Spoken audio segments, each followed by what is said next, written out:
Hello everyone, it's me again. This time I will explain the lab for decision tree.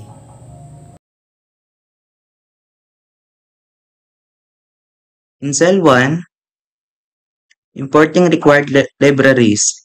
Imports necessary libraries for data manipulation, pandas, machine learning, scikit-learn, and visualization, PyDot Plus, and export GraphViz. Google Colab Drive is used to access files stored on Google Drive. 6 String I/O helps with handling string input-output operation. IPython display image is used to display images. In cell 2, mounting Google Drive. This mounts Google Drive to access files stored there. In cell 3, loading and preparing the dataset. Defines the file path for the dataset. Assign columns name to the dataset. Reads the CSV file into a pandas data frame. Prints the first 5 rows to check if the data is loaded correctly.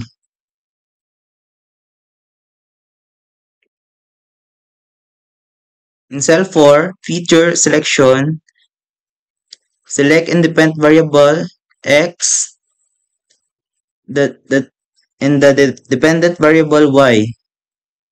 Display the shape of x and y to verify data selection.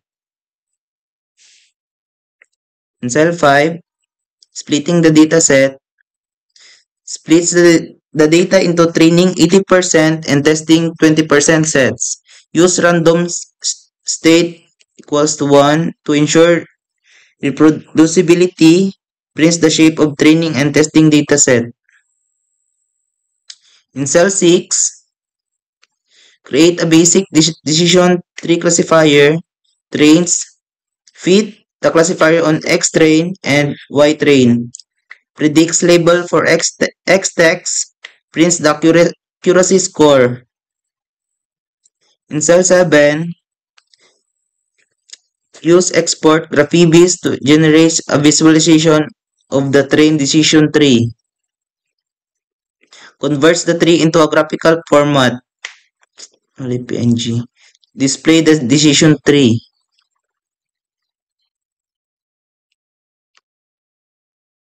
In cell 8, training an optimized decision tree.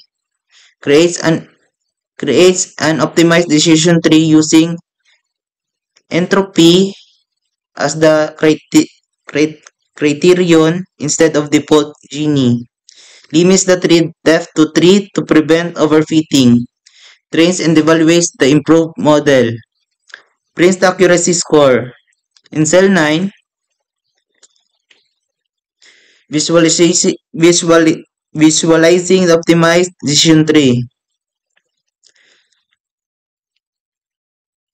Visualize the optimized decision tree, save it as the diabetes PNG and display it.